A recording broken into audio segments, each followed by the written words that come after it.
Le nouveau mois de Marie, 16e jour. Purification de la Très Sainte Vierge.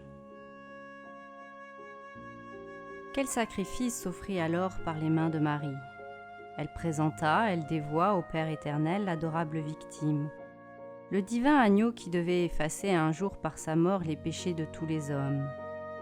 Elle-même, en entendant la prophétie du saint vieillard Siméon, découvrit aussitôt dans l'avenir toutes les douleurs qui feraient de son cœur maternel comme un abîme d'amertume. Elle renouvela aux pieds du Seigneur l'acte de soumission et de résignation qu'elle avait fait lorsqu'elle consentit à être la mère du Sauveur. Voici la servante du Seigneur, qu'il me soit fait selon votre parole. C'est ainsi que par le plus héroïque de tous les sacrifices, elle immola à la fois et son divin Fils et son propre cœur.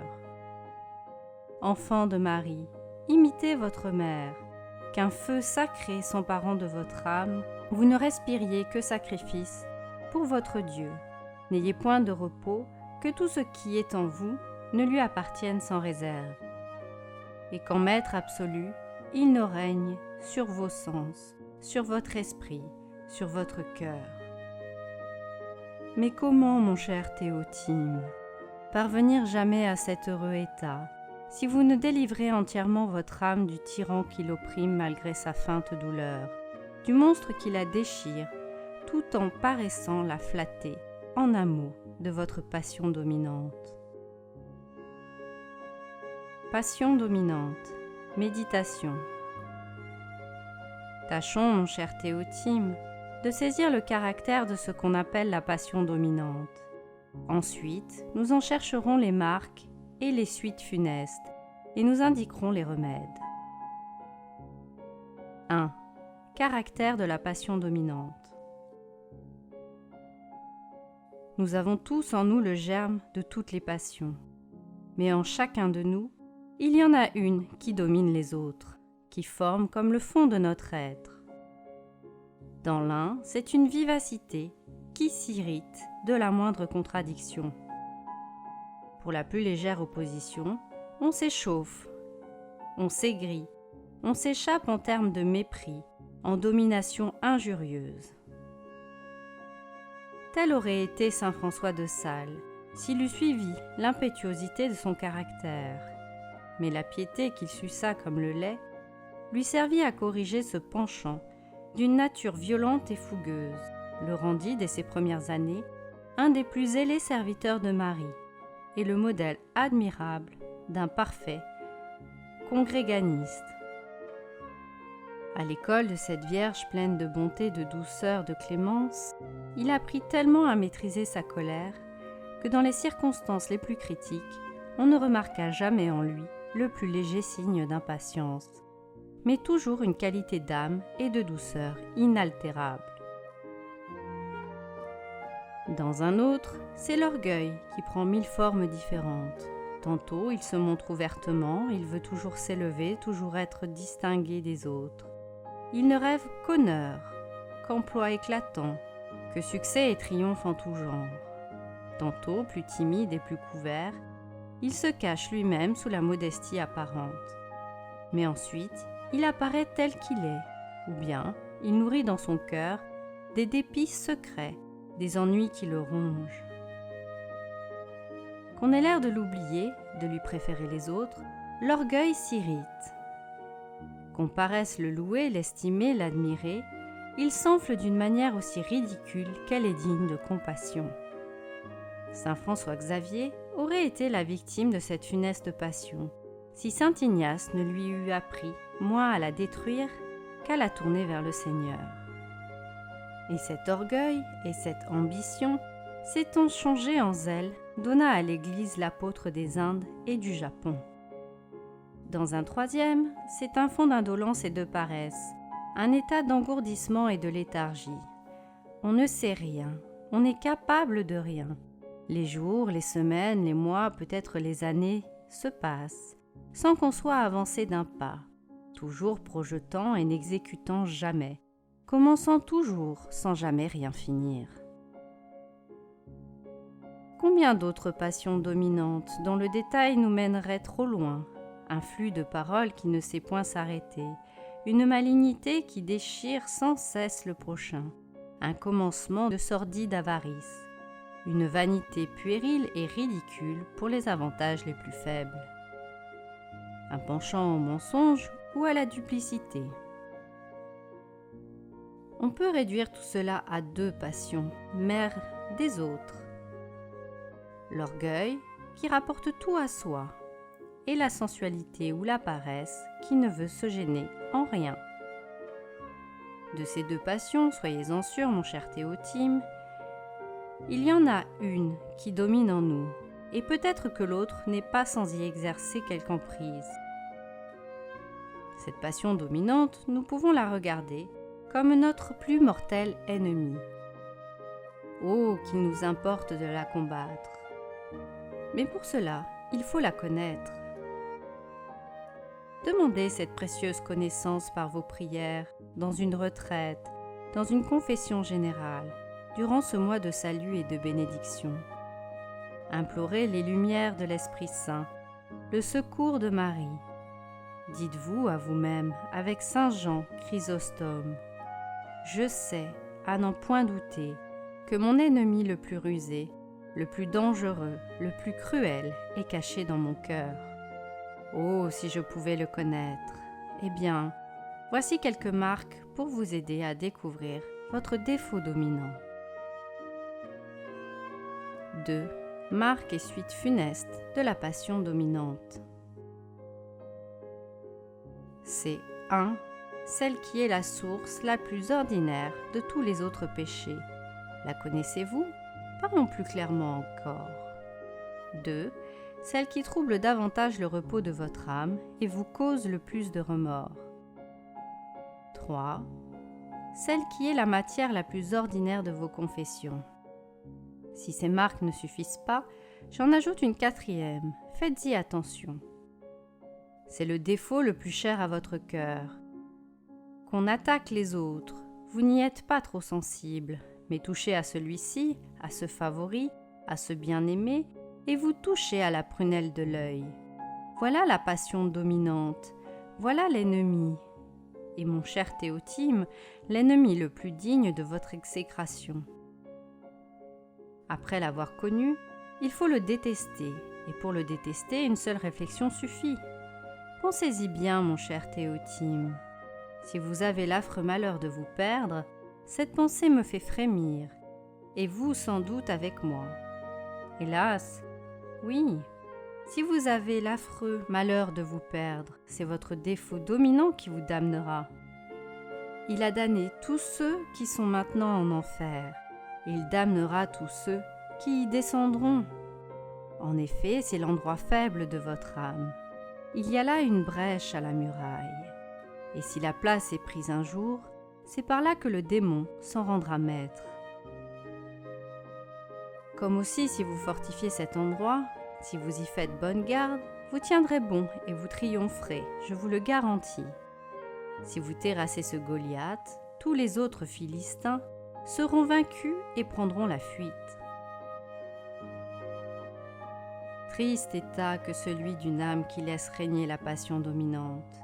Les péchés y entrent de toutes parts, et elle les multiplie tous les jours.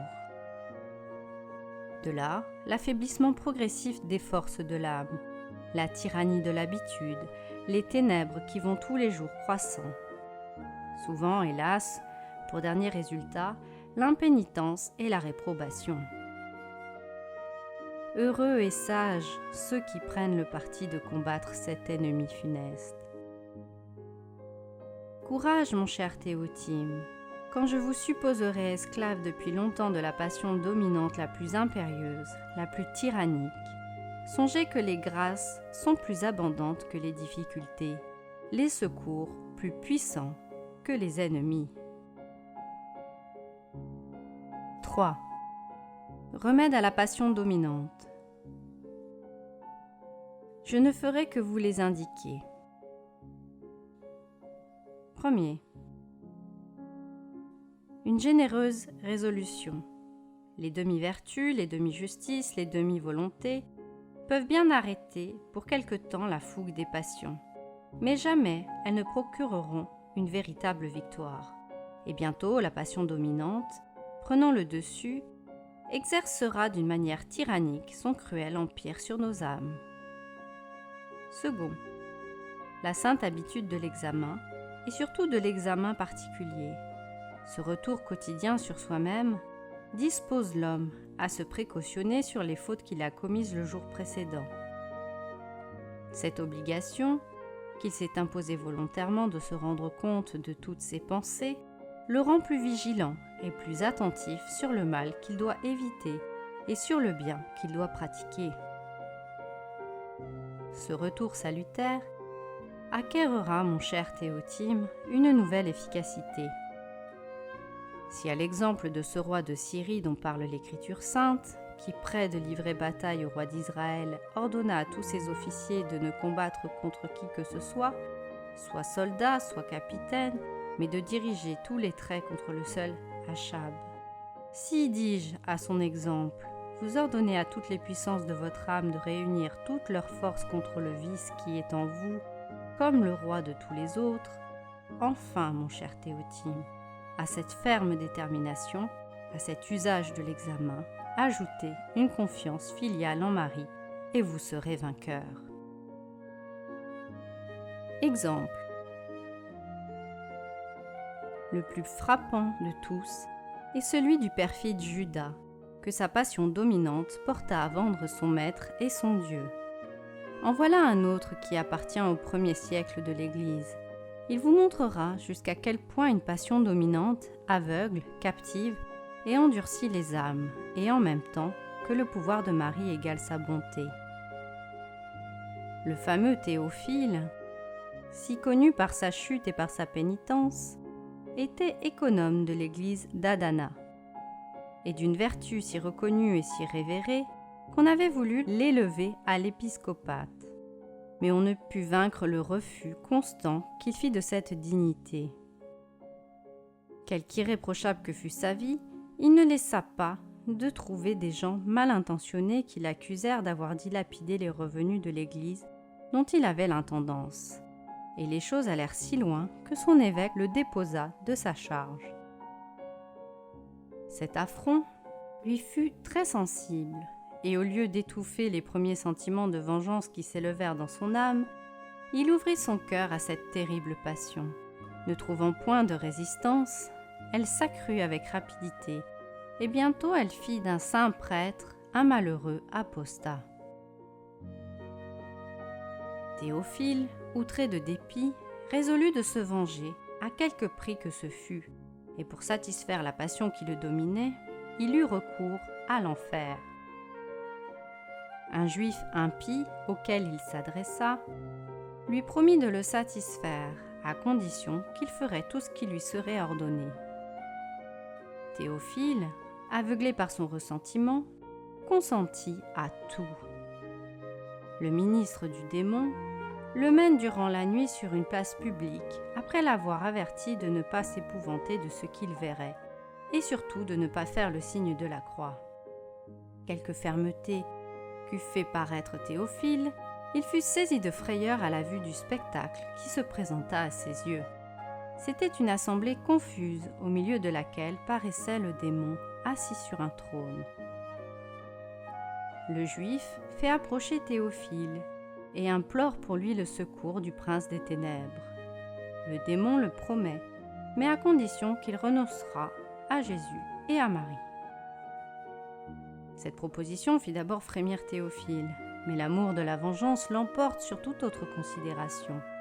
Il donne par écrit cette renonciation signée de sa main.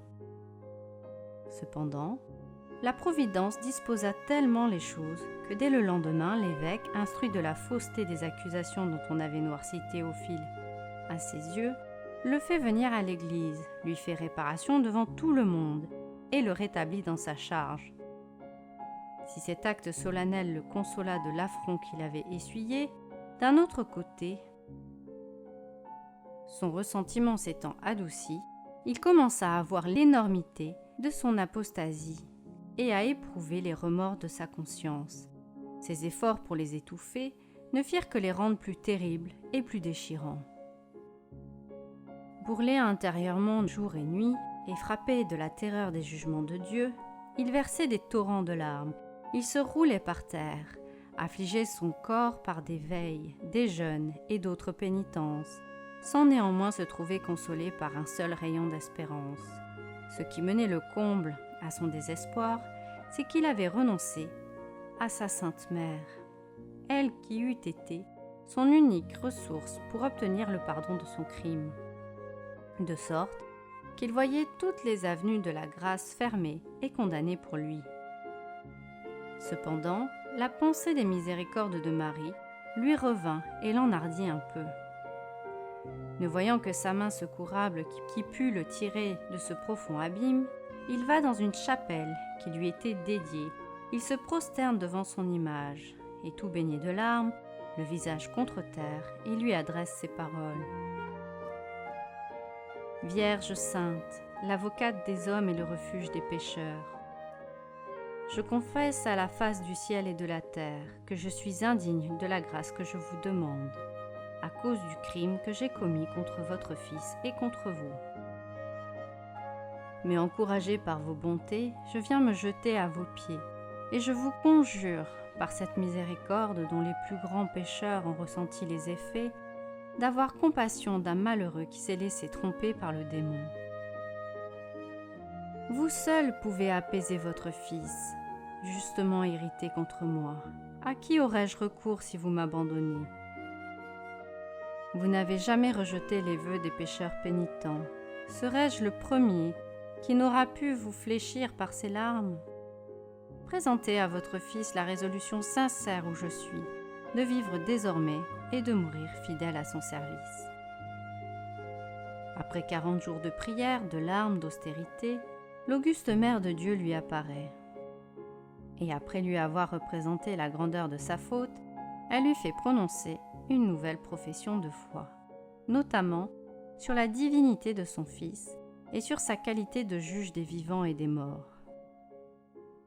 Théophile, l'ayant faite avec de grands sentiments de douleur, elle lui promit d'intercéder pour lui et disparut. Lui, de son côté, ne relâcha rien de ses prières et de ses pénitences, prosterné devant l'image de celle dont il attendait son salut.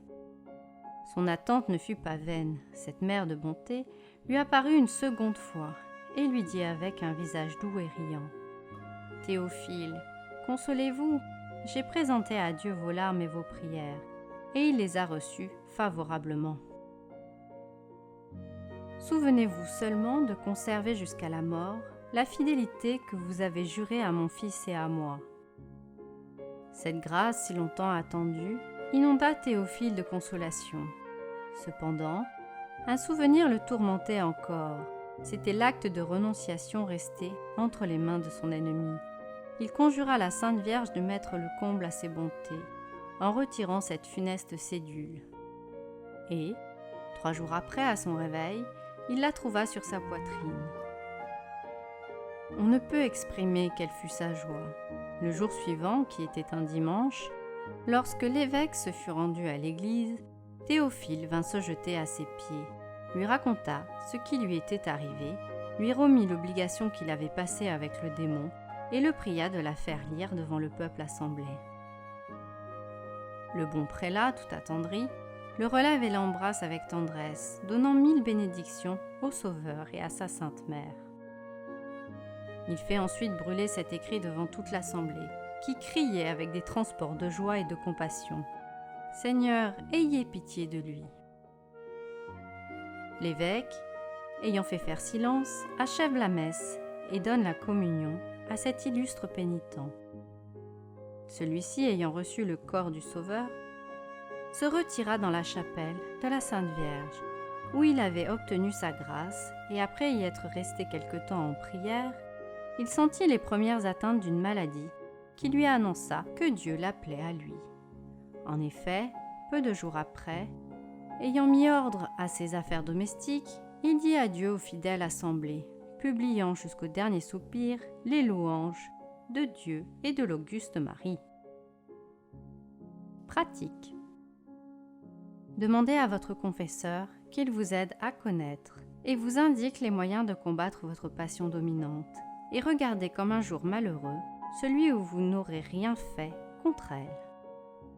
Si vous êtes fidèle à ce point, je réponds de votre salut.